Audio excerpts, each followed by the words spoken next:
Hello, thank you for watching this video. This video is all about testing your knowledge of ISO 27001. We all know what the security standard ISO 27001 stands for, and it is one of the most popular standards widely adopted by companies. And then there is hardly any cybersecurity GRC job advert that you cannot find, ISO 27001. They always expect that candidates, have knowledge of ISO 27001. And it's one of the desirable qualities you will find on the job advert, experience in implementing ISO, knowledge of ISO 27001, and then also in your CV as well, you might have also listed, ISO 27001 as one of the security standard you have experience implementing. So, um, let's take a deep dive on some of the questions, interview questions that normally ask from experience, and see how we respond to them. So basically, um, if they always want to know if you have, you know, you can correctly tell them, what you know about the standard. It's not because interviewers specifically are looking out for certain terminology, certain words. Like I always say that if you are, interviewing for any cybersecurity role, make sure you use the right terminology. You know, you don't use just literal English to explain cybersecurity terms. You use cybersecurity terminologies, and that is why that is what most of these interviewers are looking out for. So tell me what you know about ISO 27001.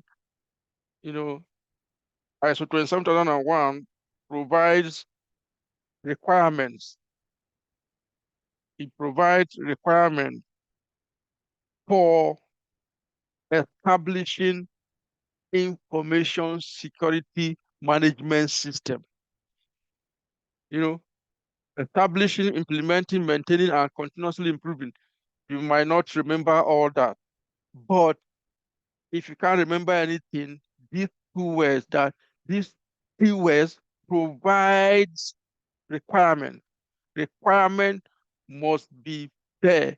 Provide requirement for information security management system. Even if you forget to include establishing, provide requirement for information security management system. I think that is very important. That is the primary objective, primary purpose of ISO 27001. Of course, we know that 27002 is not a standard. It just how contains the controls of 27001. It just give you details. So for 27002, the question on 27002 hardly appears, but then just for your knowledge, 27002 provides detailed guidance on how to implement ISO 27001 controls. So 27002 is not a standard.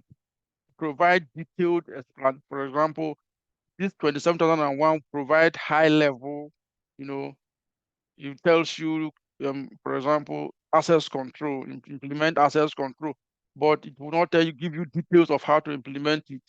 But ISO 27002 will now give you details of how to implement all the controls. So they have similar controls, give you details of how to implement all the controls listed in ISO 27001. So note use the right words, use the right words. And so Then so you don't stop there. When you say tell me what you know about that, you don't stop by just giving the definition or the purpose. So you continue, and then say ISO 27001 is non-prescriptive. It's non-prescriptive. What it means is that the standard will tell you what to do, but will not tell you how you should do it. All right, let me give you an example. The standard will require that you have complex password in place, complex password. But ISO 27001 will not tell you that the password must be 8 characters or 10 characters or 12 characters. You can decide to choose whether you want 12 characters or 8 characters or 15 characters, but it must be a complex one. So that is what we mean by it is not prescriptive. It does not give you direction. You must do it this way. So that is an example of not being prescriptive. Unlike other standards like PCI DSS, that one is prescriptive. So ISO 27001 is non-prescriptive. So then you continue by saying ISO 27001, it's made up of two sections. Two sections. So after talking about the purpose, you don't need to mention 27002 if they didn't ask for it. 27001, after talking about the primary purpose, you say it's non-prescriptive and say it has two sections. The mandatory clause section and the Annex A. So it has 7 mandatory clauses. It has two sessions. One of the sessions the first session contains 7 mandatory clauses. These are the clauses that any company that want to get ISO certification must implement these clauses. So it has 7 mandatory clauses, and the other part of it is what is called the Annex A. So the Annex A contains the security controls, all the security controls. For the new ISO is the 93 control, So it has two sections, the mandatory clauses, and then the Annex A controls. And then so you go further and say, okay, the current version, as of today, 2024, current version is the 2022 edition. The previous one was the 2013. So the current version is the 2022 edition. So you have talked about the purpose. You talk about it's non-prescriptive. You define the content, has 7 mandatory clauses, and then it has the Annex A, which contains the security controls. And the current version that we're implementing now is the 2022 version. So you don't go beyond there. So, and then fine, that means you understand the standard. And then the next question will be, can you tell me the differences or the changes between the 2013, which is like the old version, and the new version, which is the 2022 version? Because most companies today are still implementing the 2013 version. They all have up to 2025, October 31st, 2025, to switch to the new version. So most companies are still implementing the 2013 version. A couple of them have already started the process of switching to, transitioning to 2022. So, but as of today, because of the fact that most companies are still implementing the 2013 version, the interviewer will always want to test your knowledge of both of them, because it's possible also that the interviewer is still implementing the 2013 version. So the changes, you can see the changes from this table, which is so easy to remember. We mentioned 7 mandatory clauses, and then so the same 7 clauses, nothing has changed. This is the 2013 version, and this is the 2022 version. This column is for 2022, and this is for 2013 version. So the old and the new. So the clauses still remain 7 clauses both ways. And then the control domain. The old one has 14 control domain, or you can call it control section. Like or control group or control category, whatever you choose. So it has 14 control domain, and then the new one has 4 control domain. The old one has a total of 114 controls, and the new one, the 2022, has 93 controls. And then you can add that, the new one has, 11 new controls added. 11 new controls. Don't be confused.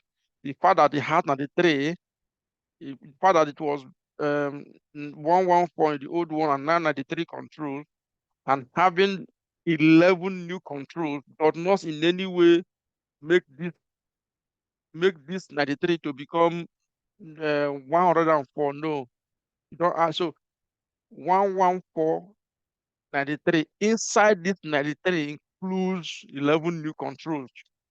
So that is all you are expected to say when they ask you question about, tell me about the differences or the changes. The changes from between the old and the new ISO 27001. Also, in this um in this 4 control domain, they might as well want to test your knowledge of if you know the 4 groups. If you know the 4 groups, so I'm sure you know the 4 groups. TOPP, T for Toronto, Orange, people, person, TOPP. You can use it as acronym to remember the 4. That is technological control. P for technological control. O for organizational control. P for people control. P again for physical control. So TOPP, that's what you can use to remember technological, organizational, people, and physical control. That is the group. And this group is further broken down into 93, subgroups. So that's that. Then, and remember we talked about 11 new controls. They can as well test your knowledge. Can you mention some of them, some of the 11 new controls? You are not expected to mention everything. Nobody expects you to remember everything, but at least these are the 11 new controls added to the 2022 edition. So we have threat intelligence, information security for the use of cloud services, ICT readiness for business continuity, physical security monitoring, information deletion. Yeah, we have data masking or user endpoint devices. We have configuration management, web filtering, secure coding, data leakage prevention. So these are the 11 new controls. So they don't expect you to remember, or just want you to just want to test further your knowledge, how well you understand the standard. So if you can remember just a few of them, it's fine. You can think of how you can remember some. I'm not going to tell you that one because I know that there are 2 that have to do with data. I just mentioned those ones: data masking, data leakage prevention, or this short one, say web features secure. If it's only 4 of them or 5 of them, you can remember to tell them the out of the 11, I think you'll be fine. So now the next question is, what do you understand by statement of applicability? Do you know what is SOA, statement of applicability? Nobody can talk about ISO 27001 without mentioning statement of applicability, because without the statement of applicability, you cannot get ISO certification. That is the major document that you need to prepare, if you want to get ISO certification. So when they ask you what do you understand by statement of applicability, what the document used for? Simple. It's a document that tells you which ISO 27001 controls you have implemented and which controls you have not, and justification for inclusion or exclusion of controls. Simply put, the document contains all the controls in ISO 27001. For the new one, it will contain all the 93 controls. And in that document, there's a column for whether you implement the control or not. You say yes or no. And then there's a column for justification. So if you say yes, why did you implement it? If you say no, why did you not implement it? That is why you say the document that shows which ISO controls you have implemented and which control you have not implemented, and then the justification for inclusion or for exclusion. So that is what SOA stands for.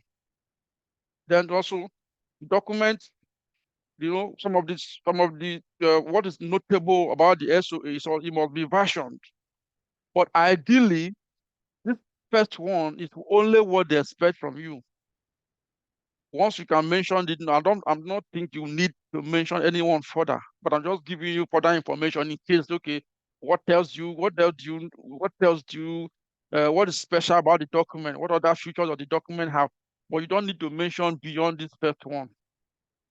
So, but they stretch you further on the SOA, so it must be versioned. It must be versioned. In other words, every statement of applicability must have a version number, must have a version, version 1.0, version 1.2, so, and the version cannot change. Once you create the document, you get certified, the version will not change.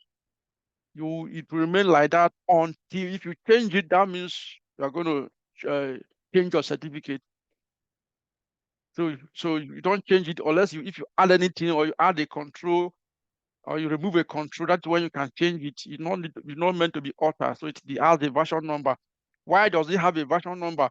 It is because when you get certified, your certificate must carry the version number of the statement of applicability. So that is why you cannot change it. You can't just change it. Once you change it, it means they are going to audit you again and give you another certificate that would reflect the new number, the new version number. So the certificate must reference the version of SOA used when you got certified. So if your SOA is 1.0, the certificate will say this certificate refers to statement of applicability 1.0 of 25th of February 2024.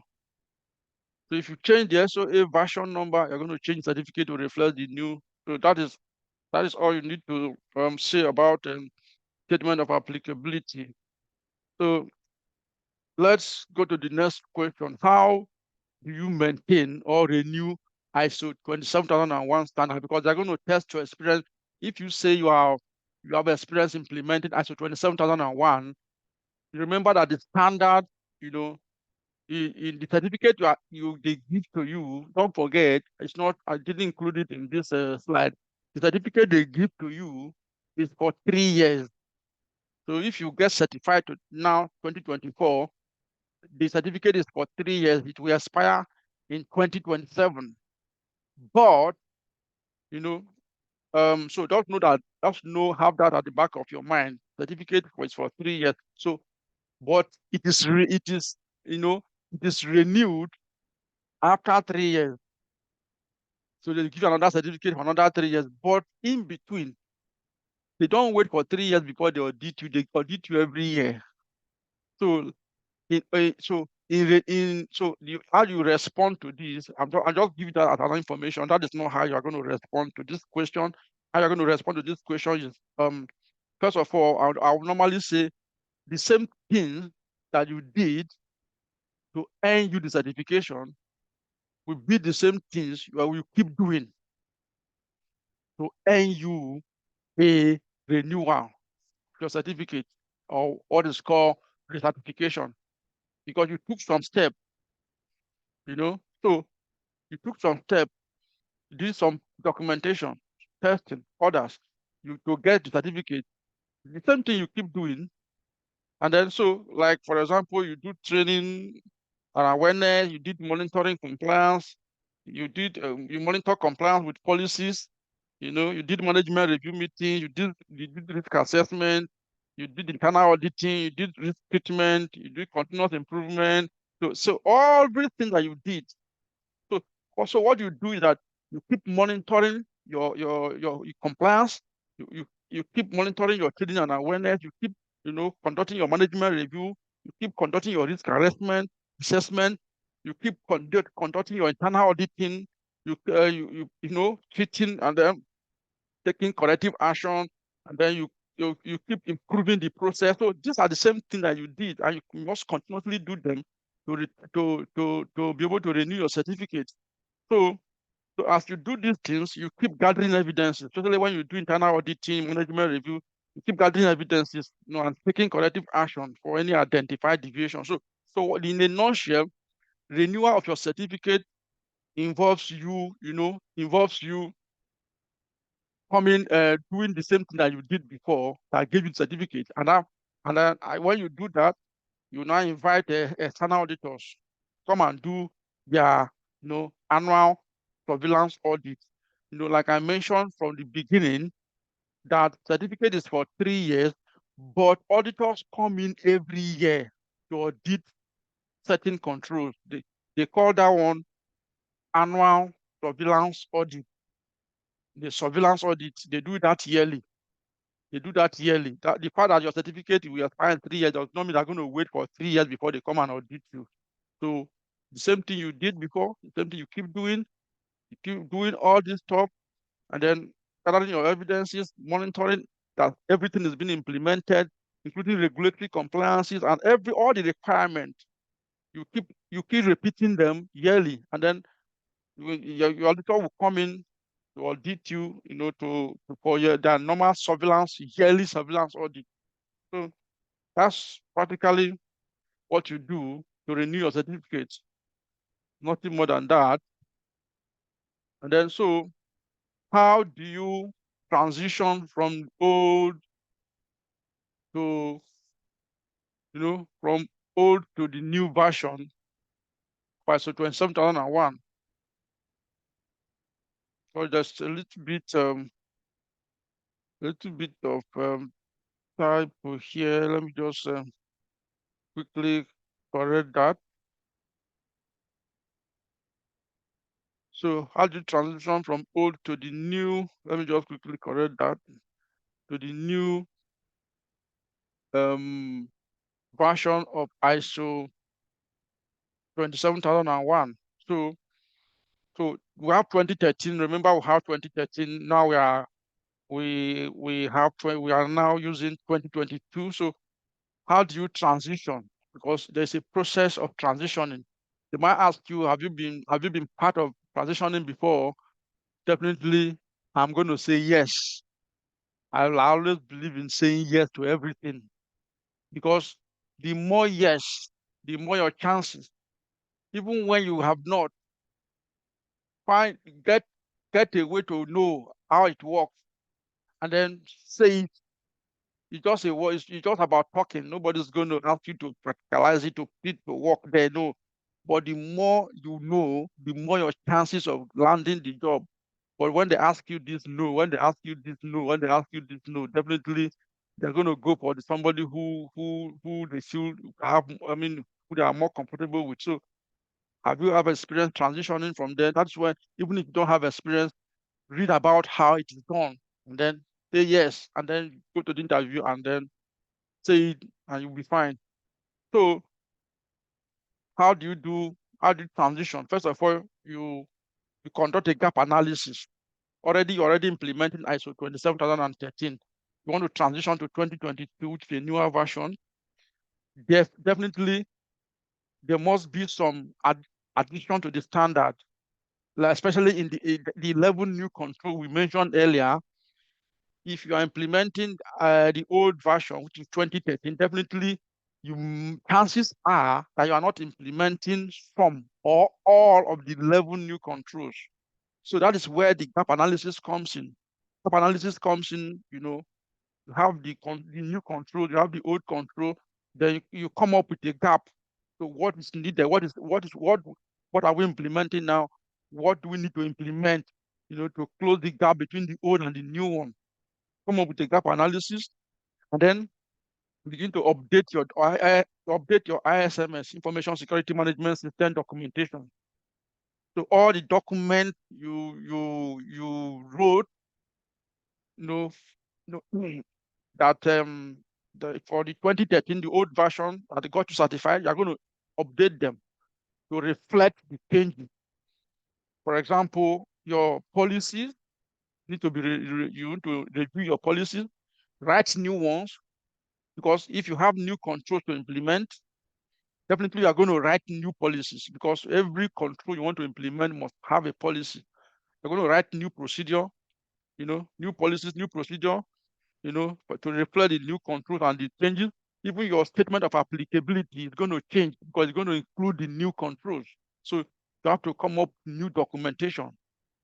All the documentation you did before, you have to review them, including your risk treatment plan, all of them, your risk treatment plan, and all that. And then you're also going to conduct training and awareness. When there are new ways, new controls, new ways, new documentation, staff need to be trained because they are used to the old version. Now you have a new version. You have to conduct training and awareness as usual to train people on the changes and the new ways of working. And then you have to update and review your risk assessment and your risk treatment processes. Definitely, the new controls are going to probably bring in new technologies because you have new control. For example, you are not doing data loss prevention or data leakage prevention, DLP. Now you're going to be doing it. You are going to acquire additional technology, additional tools. So these additional tools are likely to bring new risk, new processes, new risk. You're going to conduct to review and update your risk assessment and your risk treatment process as well. And then conduct internal auditing because you now have changes. Your audit scope is going to change because you used to audit based on the old one. The auditing now will now include, so do your self-assessment to see how far you have been able to adapt to the new changes, new controls, and then conduct management reviews as well. Management review meeting to review the new changes, to review everything, review the auditing, review all your risk assessment results, your risk treatment results, to review whether everything is in line, with is going in line as planned. So, and then what else is to also get in external auditors, the certification auditors to audit your new, you know, your new ISO 27001, your new documentation, new policy, everything you have done have to be audited because they audited you before you got the old version. You have to be audited again, based on the new development to be able to get the new ISO 27001 2022 certificate because your certificate for the old one will bear ISO 27001 2013. But if you are not audited based on these changes, you're going to be given a certificate that bears ISO 27001 2022. So basically, that's a summary of how you transition. So let's look at the next question. What are some of the greatest challenges in ISO implementation? Definitely implementing framework or standard, everyone comes with its own challenges. And remember what I'm just telling you now is not all you need to know. For example, all the points I raised, all the points I listed might not just be all, just a guide of the kind of question to expect. It's an interview. There's no one interview that will have all these questions in one interview, but you might have a couple of them. So some of the challenges, it comes with those challenges. For example, cultural shift is one of the challenges. You know, people are used to doing things in a different, a particular way. Now you are now implementing a change. Definitely, you know, implementing changes is always very challenging, very difficult. Cultural shift here is that, there's a change in behavior, a change in ways of working, because we are now adopting a change in standard, in ISO standard. As the new ISO standard comes with its own changes. For example, you are now implementing data loss prevention. Maybe before now, the staff can use their flash drive to copy documents. Staff can send emails, the company's email to a private Yahoo mail or Gmail. So if you are implementing data loss prevention now, all those are going to stop. How are you going to incorporate? How are you going to get people, to stop the old way of behavior and adopt to the new way of doing things? So cultural changes is just one of the biggest challenges. Shifting, adopting, accepting changes, implementing changes. And then you have resources, limited resources. Resources here have to do with money. If you're implementing ISO, this one, the changes it's not about. Remember, it is not all about changing standard. We're talking about the challenges of implementing the ISO itself, whether it's old one or new one.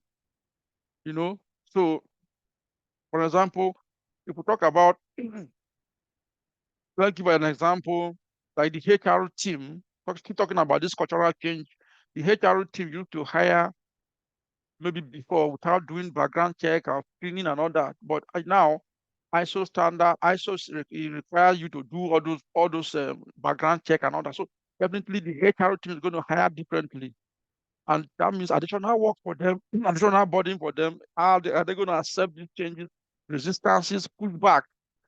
So how getting people to now start doing things differently because we are implementing ISO is a huge challenge. So limited resources in terms of human resources, financial resources. You know, how do you allocate the resources? When you implement ISO, do you have people to manage it? You know, you have the competent people to manage it going forward. To even get certified is a Herculean task. Talking about, there will be budget for this. And then most people operate a very tight budget.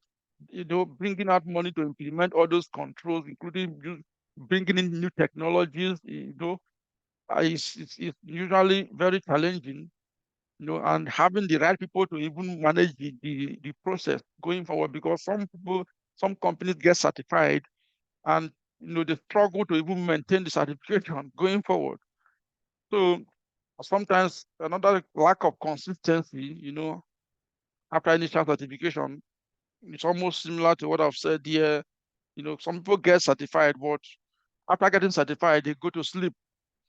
They no longer uh, they no longer implement those best practices that give them the certification.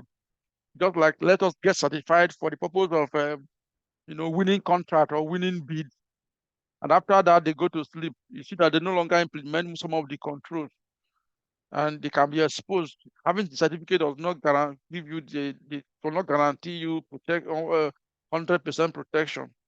So, not keeping up to date. Another one is challenges keeping up to date with changes in regulation and standard, and having to expand compliance scope. What I mean here is that when you are not implementing ISO 27001, for instance, your business is as usual. But when you start implementing ISO, it comes with its own laws, its own challenge, its own rules, its own system. So you're going to start adapting to it, because the standard expect that you are going to make sure you are developing demonstrate evidence of regulatory compliance. Demonstrate of regulatory compliance, and then this regulation comes with big changes. Now, for example, we have 2013, and now coming up with 2022. So, you're going to now switch. Switching from one version to another version is not an easy task. It's as good as, doing the old stuff all over again. Then you have to know how you can put yourself together to be able to constantly, respond to these changes have been, it's a challenge. And then integrating ISO 27001 with business process, it's always any standard, integrating it to the business process is always a challenge. Just like the example I gave before. You used to onboard, for example, you used to onboard suppliers. When suppliers come, you want to bring in a supplier to supply you, maybe provide services for you. You just come up with some discussion with the supplier, and then sign a contract, and you start. But ISO will require you to go beyond that. You're going to do due diligence. Conduct a risk assessment on the supplier before you're on board. You're going to meet that requirement, which you were not doing before. So it's like additional responsibility for everyone, including the HR team, the finance team. ISO kind of bring additional responsibility, new ways of working. So how you can incorporate that into how you have been doing things before, it's always a challenge. And so this, at least, like I said, this list is not exhaustive. You can even Google it, and you get a different thing entirely. So that is that.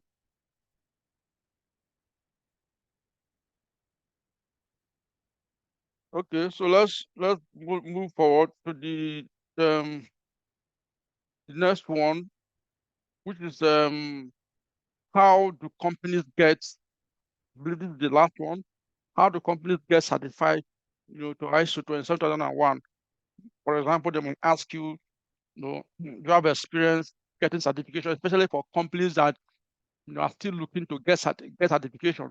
There are companies that want to get certified, they want to implement ISO, get certified, they want to hire people, GRC people to help them in the process. Some use consultants. And then it might be a very good advantage if you are being interviewed by a company that want to get certified. It's possible they've started the process and they've not completed it, or they have not started at all. And it will be an advantage if you have an understanding of the process, how it works.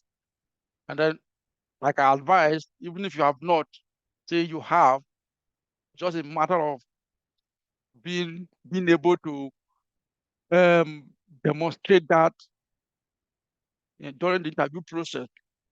So how do companies get certified? Yes, understand the process. First of all, um, you need to obtain what is called management support. Management support, like ensure that leadership is in support of the project. Then you define the scope of the ISMS. You define scope. Remember, you're not going to talk through the whole process. You just have to itemize some of the steps. So you're not going to define what is scope or what is management support. And then you write your policies. You define defining risk assessment methodology, or you kind of write your risk assessment plan or risk treatment plan. And then you perform your risk assessment and your risk treatment. You write your statement of applicability, which I've mentioned before, and then you begin to implement controls. The controls, as in Annex A control, you begin to implement them, and then you conduct training and awareness. You begin to operate the SMS. I've defined it after writing all the policies here include all the ISMS documentations. You begin to operate it, begin to practice what the standard says, and then as you are practicing it, you are monitoring and measuring to see that people are beginning to implement this control as stated in the standard. Begin to monitor compliance and measure compliance, and then you conduct internal audit, because these are in implementing ISO 20, in getting certified to ISO 27001. You kind of have some important documents you need to submit, you need to show to the auditors. One of them is your internal audit report. So you have to conduct internal audit and come up with a report.